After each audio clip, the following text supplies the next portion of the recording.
Have you ever had a moment that split your life into before and after? Not a tragedy, not a loss, a moment of pure connection, pure recognition, the kind that makes you think, oh, there you are. I've been waiting for you. Mine happened on a rainy Wednesday morning in Seattle at 6:47 a.m. in a tiny cafe called Sunrise Corner, and it started with me being the clumsiest person alive. Before I tell you what happened, and trust me, you need to hear this story, I need to know, where are you right now? Sitting at home, on your commute, late night scrolling when you should be sleeping? Drop your city in the comments below, because this story, it's about the kind of love that makes you question everything, the kind that makes you drive 200 miles with no plan, the kind that makes you stand up in a church and risk everything, the kind that proves magic is real. My name is Emma Fitzgerald. I'm 27 years old, and this is the story of how I fell in love in 18 hours, lost the man who changed everything, and spent 3 years searching for him before doing the craziest thing I've ever done. It was November in Seattle. You know that perfect Pacific Northwest weather when the rain is soft and the air smells of coffee and wet earth, when the city feels gentle and the gray sky makes everything look like a watercolor painting? I'd moved to Seattle 18 months before from Chicago. New chapter, new city. I was freelancing as an illustrator and working on my first children's book, which meant I was broke, caffeinated, and happier than I'd been in years. That Wednesday morning, I was rushing into Sunrise Corner, my favorite spot, balancing my laptop bag, portfolio, and trying to answer my phone. Total disaster waiting to happen. I wasn't watching where I was going. He was walking out with two coffees in hand. We collided. Everything went flying. My laptop, my portfolio, his coffees. Time slowed down. I watched my laptop falling toward the ground. Career suicide if it broke. Then his hand shot out, caught it, impossibly fast. My portfolio scattered, drawings everywhere. He caught that too, somehow, while keeping one coffee from spilling with his other hand. It was like watching someone juggle while saving lives. We both froze, staring at each other, rain falling around us, papers fluttering. Then we both started laughing. Real laughter, the kind that comes from pure absurdity and relief, and something else, something electric. I couldn't find words. How did you just do that? Reflexes, his smile was devastating. Comes from growing up with three younger siblings. You learn to catch falling objects. You saved my life. My laptop has my entire portfolio, everything I've been working on for months. Then I'm glad I have good reflexes. He was still holding my laptop. Our hands touched as I took it back. That spark, you know the one, like touching a live wire. Our eyes met, really met. Have you ever looked at someone and felt instant recognition? Like your soul knows theirs, like you've been searching for exactly this person and didn't even know it. That's what it felt like. I'm James, he said softly. Emma. We stood there in the rain, people flowing around us, neither of us moving. I'm so sorry about your coffees, I finally said, noticing the puddles at our feet. They were for a meeting I was already dreading. You just gave me an excuse to cancel. His eyes had these little flecks of blue and gray, like storm clouds. Want to get replacement coffees? Together? I'd love that. We went into Sunrise Corner. Grace, the owner, took one look at us and smiled this knowing smile. For you two, she said, pouring fresh coffee, first round is free. Call it fate's tax. We sat by the window. Just for a minute, we both said. 4 hours later, we were still there. I'd missed 2 client calls. He'd missed his morning meeting and lunch with a contractor. Neither of us cared. We talked about everything. His work in sustainable architecture, my children's book about a girl who paints doors to different worlds, the best places to watch rain in Seattle, books that changed our lives, dreams we had as kids, and the ones we were still chasing. I wanted to be a marine biologist, I told him, hands wrapped around my third coffee, obsessed with sea turtles, had a whole plan to save them. What changed? I realized I could save them better by telling their stories, making kids care through art and words. I paused. Sounds idealistic, doesn't it? It sounds beautiful, he said, and the way he looked at me like he really saw me made my heart race. Your turn. Why architecture? My grandmother lived in this house my grandfather built for her. Every corner had a story. Every window framed a specific view she loved. He built it like a love letter in wood and stone. His expression softened. I wanted to create spaces that felt like that, like love made tangible. That's the most romantic thing I've ever heard. Is it weird that I think about buildings that way? It's perfect. He showed me his portfolio on his phone, designs that were modern but warm, sustainable but beautiful, buildings that seemed to grow from their landscapes rather than imposing on them. This one, I said, stopping on a rendering of a community center. Tell me about this. It's for a neighborhood that lost their gathering space to a fire. Pro bono project. They can't afford much, but I wanted to give them something that honored what they lost while looking toward what they could become. You're not just an architect, you're a storyteller too. He smiled. Maybe that's why I feel like I can talk to you forever. How long do we have? I asked. He checked his phone, winced. I have a client presentation at 3 p.m. Can't miss it. A project I've been working on for 6 months. It was 2:25. Oh no, James, you have to go. I don't want to. Me neither, but you have to. We stood, reluctant, already mourning the end of this. Can I see you again? Tonight? Tomorrow? Whenever you're free. Yes, absolutely yes. Give me your number. I reached for my phone, grabbed my bag. My phone wasn't there. Panic hit. Oh no, oh no, no, no. What? My phone. I don't have it. I must have dropped it when we collided, or left it somewhere. We searched the cafe, under tables, in the bathroom, outside in the rain. Gone. Someone must have taken it, Grace said sympathetically. It happens in the city. This is a disaster, I wanted to cry. All my contacts, everything. It's okay, James said. Give me your email or social media, any way to reach you. I don't have social media. Privacy thing for my illustration work. Clients prefer it. My voice cracked. Email is on my laptop, but I need to look it up. I have 3 different accounts for different clients, and I can't remember. Emma, breathe. He took my hands. We'll figure this out. You have to go. Your presentation. I don't want to. I'll come back here tomorrow morning, same time. We'll find each other. Okay, yes, tomorrow morning. He kissed my forehead, gentle. Perfect. Tomorrow, he promised. Then he was running out into the rain, late, rushed. I stood there watching him go, didn't even know his last name. I showed up the next morning at 6:30 a.m., waited until 9 a.m. He never came. Maybe he got the time wrong, I told myself. Maybe I should come back tomorrow. I came back every morning for a week. Nothing. Still waiting for your architect? Grace asked gently on day 8. He said he'd be here. Maybe something came up. Emergency, family thing? Maybe. But doubt crept in. What if it was just a nice moment for him? What if I imagined the connection? What if he went home and realized he didn't actually want to see the clumsy girl who made him miss his meeting? I tried to find him online, searched every James in Seattle architecture. There were dozens. No last name, no firm name, no way to narrow it down. I went back to the place we collided, retraced our steps, asked nearby businesses if they'd seen him. Nothing. You're obsessing, my best friend Zoe said when I explained everything. You spent 4 hours with this guy. 4 hours. It wasn't just any 4 hours. So you're going to put your life on hold for someone who might have just been being polite? You don't understand. It wasn't politeness. It was everything. Then what was it? How do you explain meeting someone and feeling like you've come home? Like every conversation before was practice for talking to them? It was real, I said simply. 2 weeks passed. I threw myself into my book, finished the illustrations, started querying publishers. But every page I drew had a little bit of him in it. Architecture details in the backgrounds, storm cloud colors in the skies. I couldn't let go. 1 month after our meeting, something changed.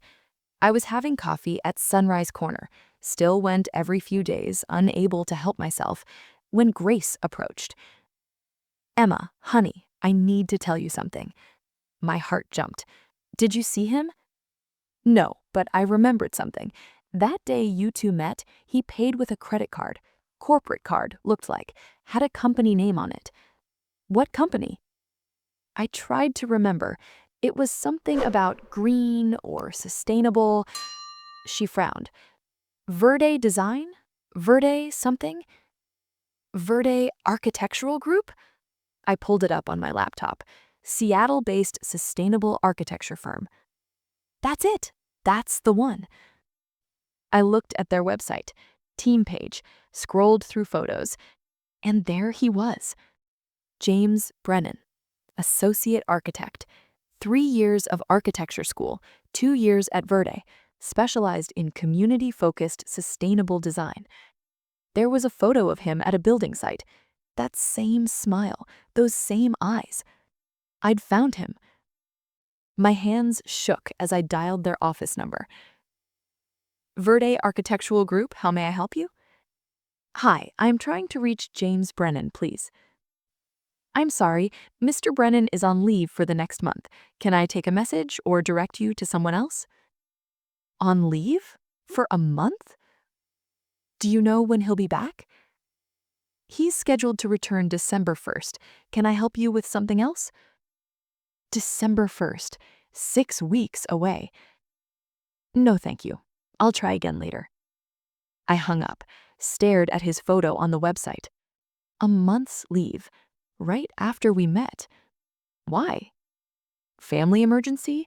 Medical issue? Or maybe he'd left because of me, because our meeting had complicated something. The thought made me sick. I bookmarked the site, set a calendar reminder for December 1st. Waited. 6 weeks felt like 6 years. December came, cold and wet, Seattle winter in full force. On December 1st, I called Verde again. "I'm sorry, Mr. Brennan is actually extended his leave. He's expected back in January." "Extended?" "Yes, ma'am. Can someone else assist you?" "No, thank you." What was happening? Where was he? January came. I called again. "Mr. Brennan is no longer with Verde Architectural Group." The words hit me like a punch. What? Since when? "He resigned in December. That's all the information I can provide." He'd quit, left the firm, vanished. I sat in my apartment, staring at the rejection letter from another publisher, and felt my world crumbling. I'd lost him. Completely. No trail to follow. 3 months after our meeting, I admitted defeat. He was gone. Whatever we had, whatever I thought we had, was over. I needed to move on. I tried to move on. Really tried. Got my book published in February, small press, modest advance, but it was real, my dream coming true. I should have been celebrating. Instead, I kept thinking, I wish I could tell James. Pathetic, right? I dated, went out with a guy Zoe set me up with. Nice guy, worked in tech, perfectly pleasant. 3 dates in, he kissed me. I felt absolutely nothing. "You're still hung up on coffee shop guy," he said. Not mean, just observant. "I'm sorry." "Don't be. I hope you find him, Emma. Nobody should feel about someone the way you obviously do and not fight for it." How do I fight for someone I can't find? I don't know, but you'll figure it out. The months blurred together. 6 months since our meeting. Then a year. My book did well, got good reviews, small but dedicated following. Publishers wanted a sequel. I moved to a better apartment, one with a view of the water, perfect for my work. On the outside, my life looked successful. On the inside, I measured everything against one November morning. "This isn't healthy," Zoe said bluntly 18 months after the coffee shop. "You're letting a ghost run your life." "He's not a ghost." "Isn't he? You spent 4 hours together. 4 hours, and you've spent 18 months pining. I'm not pining, I'm just aware that something perfect exists, and I lost it. What if it wasn't perfect? What if you built it up in your head and reality would have disappointed you? It wouldn't have. How do you know? I didn't have an answer. Around the 2-year mark, something shifted in me. I stopped going to Sunrise Corner every week, cut it down to monthly, then just special occasions. I stopped searching his name online. I stopped checking Verde's website to see if he'd come back. I didn't forget him, could never forget him, but I started accepting that some connections are brief and beautiful, and that's all they're meant to be. Maybe Zoe was right. Maybe I'd built it into more than it was. Maybe I needed to let go. Then, 3 years and 1 month after that November morning, everything exploded. I was at a wedding, my cousin's wedding in Portland, 2 hours south of Seattle. Beautiful ceremony, happy couple, everything traditional and lovely. During the reception, I was talking with relatives I hadn't seen in years. Emma, my aunt called me over, come meet someone. This is Charlotte Whitmore. She went to law school with your cousin. I turned. A blonde woman in an elegant dress extended her hand. Lovely to meet you. You too. Charlotte just got engaged, my aunt gushed. Show her the ring. Charlotte held out her hand. Beautiful diamond, classic, expensive. It's gorgeous. Congratulations. Thank you. We're getting married in September, in Seattle, actually. You should come. Any family of Emma's is welcome. That's very kind. Let me show you photos from our engagement party. She pulled out her phone, scrolled through images of a beautiful party, rooftop venue, string lights, happy couple. Then she landed on a photo.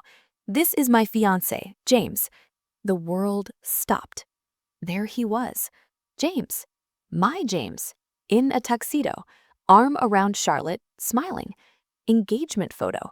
3 years of wondering, 3 years of searching, and here was my answer. He'd moved on. He was getting married. You okay? Charlotte was looking at me strangely. You look pale. I'm fine, just warm in here. His full name is James Brennan. He's an architect, just started his own firm, actually. Brennan Sustainable Design. I'm so proud of him. Brennan. His last name was Brennan. James Brennan. Started his own firm. That's why he left Verde. When's the wedding? The words came out strangled. September 22nd, 4 months from now. You should definitely come. We'd love to have you. September 22nd, 4 months. Excuse me, bathroom. I walked away on shaking legs, found the bathroom, locked myself in a stall. 3 years. He'd moved on. Obviously, he'd moved on. What did I expect? That he'd spent 3 years thinking about me? That our 4 hours meant as much to him as they did to me? I was an idiot, a complete delusional idiot. I splashed water on my face, looked at myself in the mirror. Let it go, I whispered. It's over. It was always over. Now you know, so let it go. But something didn't sit right. James starting his own firm.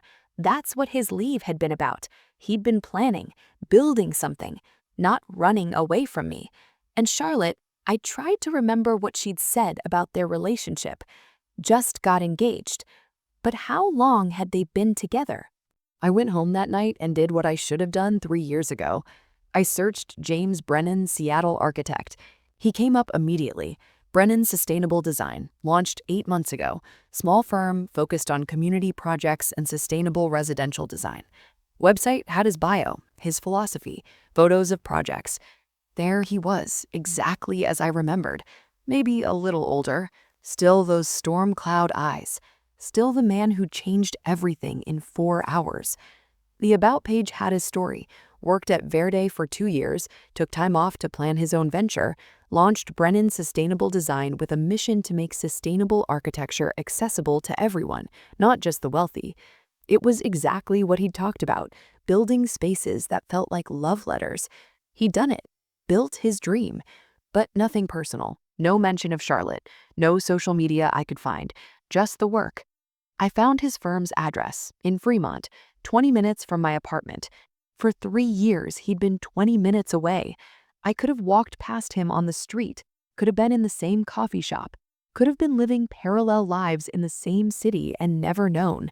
The thought made me want to scream. What now? What was I supposed to do with this? He was engaged, getting married in 4 months, building a life with someone else. The healthy thing would be to let it go, be happy for him, move on. But when had I ever done the healthy thing where he was concerned? I needed answers, needed to know why he never came back to Sunrise Corner, why he disappeared. Needed to know if I imagined everything, if what felt like a soul connection to me had just been a pleasant morning to him. The next day, I went to his firm's office. Small building in Fremont. Charming, exactly the kind of place I'd expect him to choose. I stood outside like a stalker, watched people come and go, felt ridiculous and couldn't make myself leave. At 1 p.m., he walked out. My heart stopped. 3 years. 3 years of imagining this moment. He was wearing jeans and a button-down, looked relaxed, professional but approachable, looking at his phone as he walked. I should have called out, should have approached, but I froze. Just watched him walk down the street, into a deli 2 blocks away. I followed, feeling more pathetic by the second. He met someone for lunch, a man his age, friend or colleague. I sat at a corner table, far enough not to be noticed, close enough to observe. He looked happy, animated, laughing at something his friend said. No sign of the weight I'd carried for 3 years. Maybe that was my answer. I was about to leave when I heard his voice, carrying across the small deli. I can't believe it's actually happening. September feels both far and terrifyingly close. You nervous? Terrified. What if I'm making a mistake? My pulse quickened. Come on, man, you're not making a mistake. Charlotte's great, successful. Your families get along. It makes sense. I know, you're right, it makes sense, but what? Long pause. Nothing. Never mind. James? It's stupid. There's just this thing that happened 3 years ago. I can't seem to shake it. 3 years ago. He was talking about me. He had to be talking about me. What thing? The friend pressed. I met someone, just for a few hours, in a coffee shop, and it was, I don't even have words for it, like the universe aligned for one morning and showed me what connection could really feel like. I couldn't breathe. And she disappeared. I went back the next day like we planned. She wasn't there. I went back every day for 2 weeks. Nothing. No way to contact her. No last name. Just gone. Did you try to find her? I tried everything. Asked the cafe owner, searched online with what little I knew. Nothing worked. Eventually, I had to accept that maybe it was just meant to be a moment, not a life. And Charlotte? Charlotte and I reconnected around then. We dated briefly in college. She reached out about a work thing. One thing led to another. She's everything that makes sense on paper. Smart, successful, our families approve. She wants the same future I want. But silence. But she's not her, James finally said quietly. She's not the girl from the coffee shop, and I've spent 3 years trying to convince myself that's okay, that magic isn't sustainable, that what I felt that morning was just temporary. Do you believe that? I have to, because I'm marrying Charlotte in 4 months, and I can't keep thinking about someone I spent 4 hours with and never saw again. I stood up, had to leave before I did something crazy like walk over there, left cash on the table, and walked out into the afternoon rain. He'd looked for me. He'd gone back to Sunrise Corner every day for 2 weeks. He thought about me still, but he chose Charlotte, chose practical over magical, and in 4 months, he'd marry her. Unless what? Unless I stopped him? I sat in my car, rain drumming on the roof, mind racing. I could approach him, tell him I'd been looking for him too, that I'd never forgotten. But he was engaged, 4 months from marrying someone else. Who was I to interfere in that? Charlotte seemed nice, successful, exactly what he said, the practical choice. But I'd heard him, heard the doubt in his voice, the longing. He was settling, choosing safe over transcendent. Did he deserve to know I'd searched for him too? That our connection hadn't been one-sided? Or was that selfish, unfair to Charlotte? I drove home, argued with myself the entire way. Zoe came over that night, took one look at me, and poured wine. What happened? I told her everything. The wedding, Charlotte, finding James' firm, the conversation I'd overheard. She listened without interrupting. "So, what are you going to do?" she finally asked. "I don't know. What should I do?" "What do you want to do?" "I want to talk to him. Tell him I looked for him too, that I never forgot." I paused. "But he's engaged. That feels wrong." Is it wrong to give someone information they need to make the most important decision of their life? What if that information ruins everything? His relationship, his future? What if not giving him that information means he spends his whole life wondering? I didn't sleep that night. Replayed every moment of our morning together. His laugh, the way he'd looked at me, the gentleness in his voice, the way he'd kissed my forehead before running off. By morning, I'd made a decision. I would talk to him once, give him the information. What he did with it was up to him. I went to his office the next day, early, before I could change my mind. Walked in. The receptionist smiled. "How can I help you?" "I'm here to see James Brennan, please." "Do you have an appointment?" "No, but it's personal, important." "Let me check if he's available." She picked up the phone, spoke quietly, hung up. "He can give you 5 minutes. Second door on the left." My hands shook as I walked down the hall. Knocked. "Come in." I opened the door. He looked up from his drafting table. Our eyes met. I watched recognition flood his face. Shock, disbelief, joy, fear, all of it cycling through in seconds. "Emma?" My name in his voice after 3 years of silence. "Hi, James." He stood, knocking papers off his table, not noticing. "How? What are you doing here?" "I found you. Finally." "I don't understand. How did you even—" "Your firm's website. It took me 3 years, but I found you." We stood there, his office between us, both frozen. "You look exactly the same," he said softly, "just like I remembered." "So do you." "I can't believe you're here. I thought—" He stopped. "I looked for you. Every day for weeks. I went back to Sunrise Corner." "I know. I heard you talking yesterday at the deli." His face went pale. You, you heard that?" "I heard you say you still think about our morning, that you can't shake it." "Emma, I think about it too, every single day for 3 years.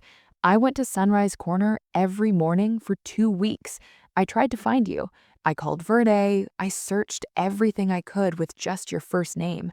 "Why didn't you—" "I found out you were engaged 3 days ago at my cousin's wedding. Charlotte was there." I took a breath. I wasn't going to come here. I was going to let it go. Let you be happy. But then I heard you say you were terrified of making a mistake. And I thought, you deserve to know that what we felt was real for both of us. Tears in his eyes now. "Why are you telling me this? I'm getting married in 4 months. You're making this impossible." "I'm telling you because you deserve the truth before you make that choice. You deserve to know you weren't alone in feeling it." "What do you want from me, Emma?" "I don't want anything. I just wanted you to know. What you do with that information is up to you." I turned to leave. "Wait." I stopped, didn't turn around. "I never stopped thinking about you. That morning, it changed everything for me, made me realize I'd been settling in my whole life. I quit my job, started my own firm, tried to build something that mattered. You did. It's beautiful. But I convinced myself that you were just a catalyst, a wake-up call, not someone I was actually supposed to find. And then Charlotte came along, and she was there, and real, and wanted me, and she was easier than searching." "Yes." I finally turned around. "Do you love her?" Long silence. "I care about her, deeply. She's wonderful in so many ways. That's not what I asked. I don't know. I don't know what love is supposed to feel like. All I know is that being with her is comfortable and makes sense and doesn't keep me up at night wondering and aching and that's what you felt with me. Yes, a whisper. That's what I felt with you. Silence stretched between us. I should go, I finally said. What happens now? You decide. You figure out what you really want, who you really want, and you make your choice. Emma, I paused at the door. I'm at Sunrise Corner every Sunday morning, 8 a.m. If you want to talk more, if you want to see where this goes, I'll be there. But I won't wait forever, James, and I won't be the reason you leave someone at the altar. You have to make this choice on your own. I walked out, got to my car before the tears came. I'd done it, told him. The ball was in his court now. All I could do was wait and hope. Sunday came. I went to Sunrise Corner at 7:30 a.m., ordered coffee I couldn't drink, sat by our window, waited. 8 a.m. came and went. Grace kept glancing at me sympathetically. 9 a.m., still nothing. At 9:30, I accepted he wasn't coming. He'd made his choice. Charlotte, the safe choice, the one that made sense. I went home, cried, felt stupid for hoping. The next Sunday, I went anyway. And the next, and the next. 4 Sundays. No James. Maybe you should stop, Zoe said gently. He's made his choice clear. Maybe, but I kept going because I'd said I'd be there, because I needed to keep that promise even if he didn't. 6 weeks passed. It was late August, hot and dry, Seattle summer at its peak. I was at home working on illustrations for my second book when my phone buzzed. Email from an unknown address. Subject line, I'm sorry. My heart stopped. I opened it.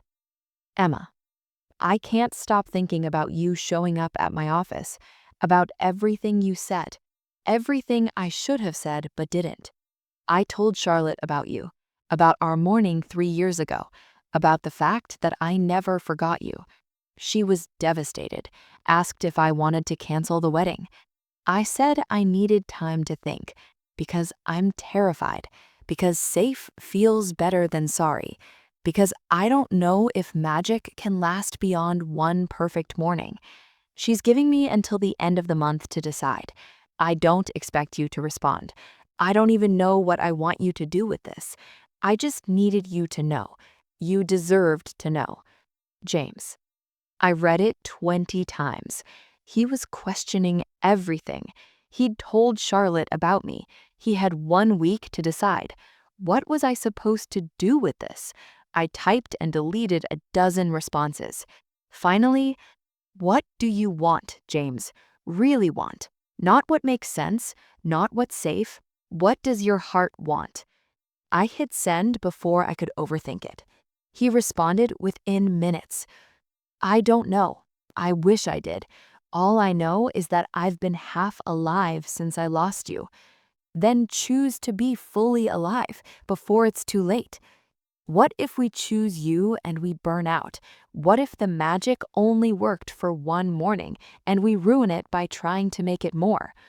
What if we don't? What if we're the kind of love that lasts decades, the kind you design houses for, the kind that's still falling after 50 years? What if we're that? Long pause, typing indicator appearing and disappearing. Finally, I want to believe that so badly. Then believe it. Choose it. Choose us. It's not that simple. It is. It's exactly that simple. You just have to be brave. No response for 10 minutes. Then, I need to talk to Charlotte in person. She deserves that. Okay, I'll come to Sunrise Corner after, this Sunday. Promise? I promise. Sunday, 8 a.m. I didn't sleep for 3 days. Couldn't eat, couldn't focus on work, just counted down to Sunday. Saturday night, I changed outfits 6 times. Zoe came over to talk me down. What if he chooses her? I said. What if he comes to tell me goodbye? Then at least you'll know. At least you fought for it. I don't know if I can survive losing him twice. You survived 3 years without him. You can survive anything. Sunday morning, I got to Sunrise Corner at 7 a.m. Grace took one look at me. Today's the day? Maybe. He'll come. I feel it. I sat by our window, watching every person who passed. 7:30, no James. 8 o'clock, still nothing. 8:15, maybe he changed his mind. 8:30, my heart was sinking. Then the door opened. He walked in, saw me, walked straight to my table, and I knew.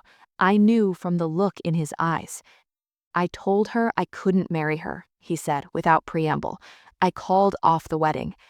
I couldn't breathe. James, I've spent 3 years trying to convince myself that what I felt with you was just a moment, a beautiful anomaly. But it wasn't. It was a preview, a promise, and I've been too scared to fight for it. What changed? You did. You showed up at my office. You risked rejection. You were brave when I was being a coward. And I realized I'd rather risk everything with you than spend my life safe and wondering. I stood up, hands shaking. Are you sure? Really sure? Because I can't. He kissed me, right there in Sunrise Corner. 3 years of waiting, 3 years of aching, all of it in that kiss. When we pulled apart, Grace was crying. Other customers were staring. I'm sure, he whispered against my lips. I've never been more sure of anything. That was the beginning. Not the end. The beginning. Because real life isn't a fairy tale. Choosing each other was just the first step. The aftermath was complicated. Charlotte was heartbroken, angry, and she had every right to be. The wedding was in 3 weeks when James called it off. Deposits lost, guests notified, families in chaos. His family was furious with him. His mother didn't speak to him for 2 months. Charlotte's family threatened legal action, breach of promise, emotional damages. It was messy and painful and nothing like the movies. James moved out of the apartment he shared with Charlotte, crashed with friends while looking for a place. We agreed not to see each other publicly for a while, give people time to cool down. It was torture. 3 years of searching, and now we had to hide. But we understood. We'd caused enough pain. We could be patient. We texted constantly, long conversations late into the night, making up for 3 years of silence. Tell me everything, he wrote, every single thing I missed. So I did. Told them about my book, the publishing journey, moving to my new apartment, the dreams I'd chased and the ones I'd given up. He told me about starting his firm, the terror and exhilaration, the projects that mattered, the ones that paid the bills. We talked about that morning 3 years ago, our different perspectives. I thought you stood me up, I wrote. I thought you ghosted me, that you'd realized I wasn't worth the trouble. Never, not for a second.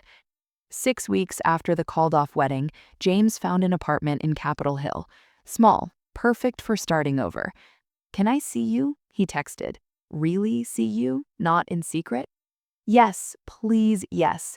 Our first official date was at a tiny Italian restaurant, private booth in the back. We sat across from each other, nervous like teenagers. This is weird, I said.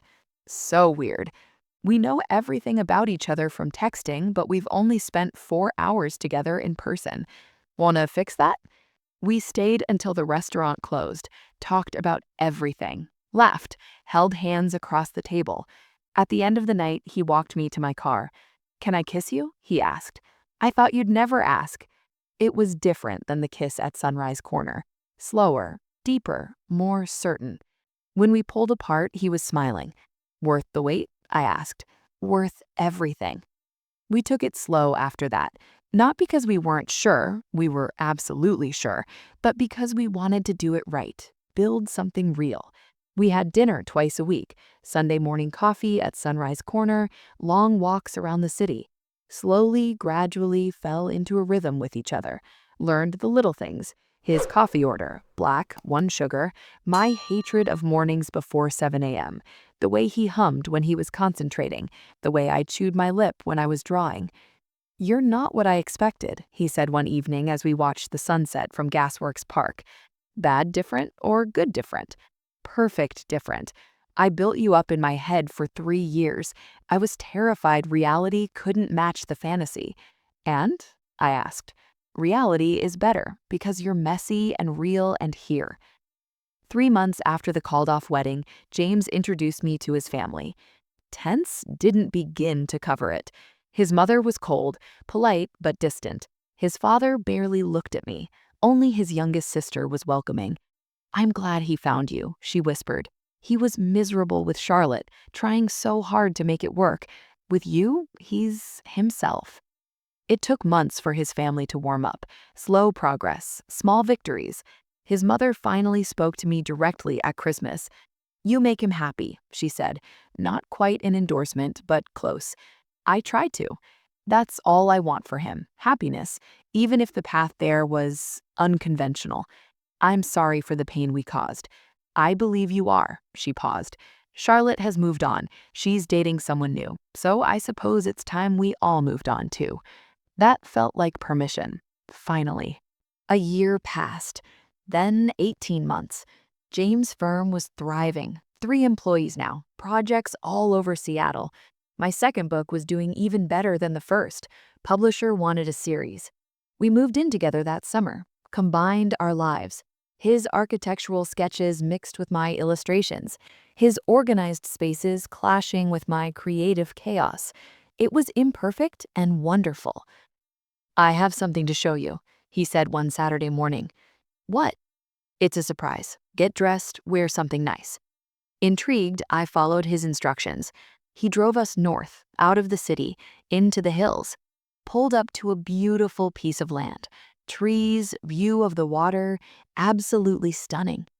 "What is this?" "This is where I want to build our house." My heart stopped. "Our house?" "I bought the land 6 months ago. I've been designing something for us. Want to see?" He pulled out his tablet, showed me renderings.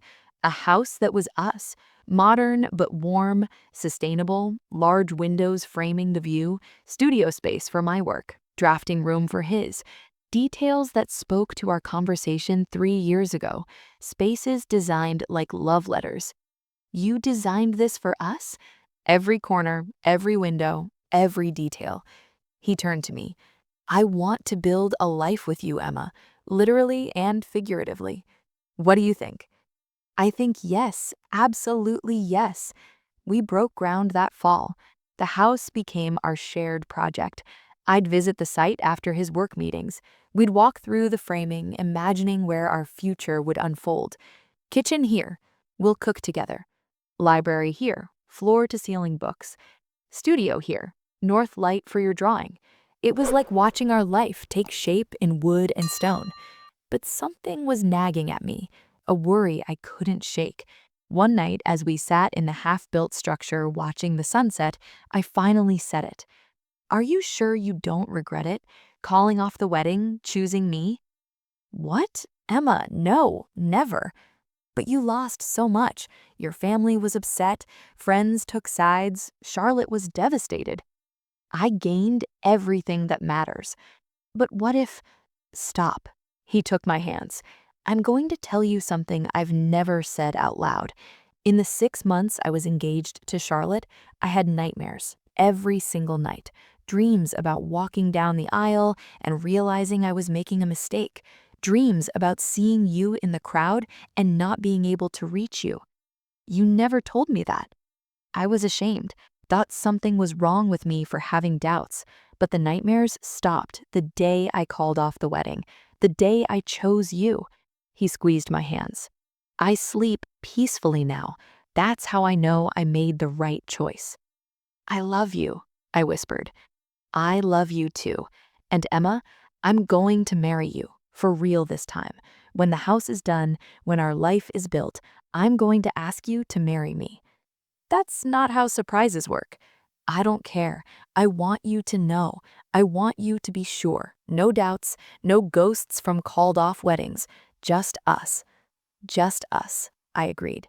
The house was completed in April, 2 years and 5 months after James called off his wedding to Charlotte, 4 years and 6 months after our morning at Sunrise Corner. It was perfect, everything we'd imagined and more. We moved in on a Saturday, christened every room, laughed and made love and felt completely at home. Sunday morning, James made coffee. Want to go to Sunrise Corner? Our tradition. Always. We walked to the cafe holding hands. Grace beamed when she saw us. My favorite couple. We sat at our window, the same seats as always. James was nervous, fidgeting. Are you okay? I asked. Yeah, just thinking. About. He reached into his pocket, pulled out a small box. My breath caught. Emma Fitzgerald, I've been thinking about this moment since the day you spilled coffee on me. You spilled coffee on me. And I've been carrying this ring for 3 months waiting for the perfect moment. But I realized there is no perfect moment. Just this, us, here, where it all started. He opened the box. Beautiful ring. Simple, elegant, perfect. Will you marry me? Tears streaming down my face. Yes, yes, yes. He slipped the ring on my finger, kissed me while Grace and the other customers applauded. Finally, Grace said, I've been waiting 4 years for this. We got married 6 months later. October wedding, 4 years after our meeting. Small ceremony in our new house, just family and close friends. Zoe was my maid of honor. James's youngest sister was one of my bridesmaids. His family was there, warm and welcoming now. Time and our genuine love had healed the old wounds. Charlotte had moved to San Francisco, was engaged herself, sent a card wishing us well. It said, no hard feelings. You two were always meant to be. I'm glad we all found where we belong. That felt like closure, finally. Grace catered the wedding. Only fitting, she said. This love story started in my cafe. Should be part of the happy ending too. It's not an ending, I told her. It's a beginning. We're building a life now, 5 years after that November morning. 2 years married. James's firm has expanded, 7 employees, projects across the Pacific Northwest. I'm on book 5 of my series, traveling to schools, doing readings, living my dream. We still go to Sunrise Corner every Sunday morning, still sit in our same seats. Grace still gives us knowing looks. You two give me hope, she always says. Last month, something happened. I was at Sunrise Corner alone. James had an early client meeting. A young woman sat down near me, looking anxious, checking her phone constantly. First date? I asked. She looked up, startled. That obvious? I've been there. Online dating. We've been talking for weeks. This is our first time meeting in person. I'm terrified. What if it's amazing? What if it's not? What if we have no chemistry in person? I smiled. Thought about James, about our morning. Can I tell you something? 5 years ago, I met a man in this exact cafe. We spent 4 hours talking, then lost touch completely, spent 3 years searching for him. Did you find him? Eventually, he was engaged to someone else. Oh no. I told him anyway, told him I'd been looking for him, that what we felt was real. I showed her my wedding ring. He called off the wedding, chose me. We've been married 2 years. Her eyes went wide. You're the reason he called off his wedding?